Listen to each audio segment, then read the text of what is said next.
रात के ठीक 3 बजे की दस्तक अभिषेक दिल्ली के पास एक पुराने अपार्टमेंट की दूसरी मंजिल पर अकेले रहता था। वह एक कंपनी में रात की शिफ्ट में काम करता था और सुबह सूरज निकलने के बाद सोता था। सब कुछ ठीक चल रहा था, लेकिन पिछले कुछ दिनों से उसके साथ एक अजीब बात हो रही थी। हर रात घड़ी की सुइयां जैसे ही ठीक 3 बजाती, उसके मुख्य दरवाजे पर किसी की हल्की सी दस्तक सुनाई देती। पहली रात का भ्रम जब पहली बार रात के 3 बजे दरवाजा खटखटाया, तो अभिषेक ने उठकर दरवाजा खोला। बाहर कोई नहीं था। लंबी और सुनसान गैलरी में केवल एक पीली बत्ती टिमटिमा रही थी। उसे लगा कि शायद किसी पड़ोसी की भूल होगी या हवा का झोंका होगा। उसने दरवाजा बंद कर लिया और वापस सोने चला गया। डर की शुरुआत अगली रात ठीक 3 बजे फिर वही आवाज गूंजी, टप टप टप। इस बार दस्तक थोड़ी तेज थी। अभिषेक ने गुस्से में आकर तुरंत दरवाजा खोला, लेकिन इस बार भी बाहर कोई नहीं था।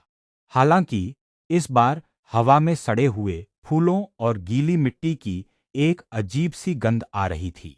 उसका दिल जोर जोर से धड़कने लगा। उसने पूरी गैलरी में झांक कर देखा। तीसरी रात अभिषेक सोने गया ही नहीं।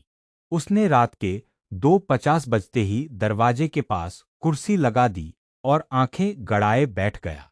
कमरे की बाकी सारी बत्तियां उसने बुझा दी थीं। सिर्फ एक छोटी नाइट लैंप जल रही थी। दीवार पर टंगी घड़ी ने जैसे ही 3 बजाए, दरवाजे पर फिर से दस्तक हुई। दस्तक, दस्तक, दस्तक। इस बार आवाज बाहर से नहीं, बल्कि दरवाजे के ठीक उस पार से आ रही थी, जैसे कोई बहुत करीब खड़ा हो।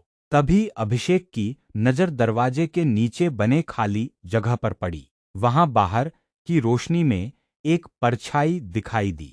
वह परछाई किसी सामान्य इंसान की नहीं थी। उसके हाथ बहुत लंबे और उंगलियां मुड़ी हुई थीं।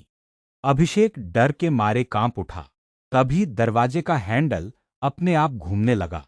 एक ठंडी हवा का झोंका आया और कमरे का लैंप बुझ गया। अंधेरे में उसे एक भयानक और ठंडी सी फुसफुसाहट सुनाई दी, तुमने दरवाजा खोलने में बहुत देर कर दी।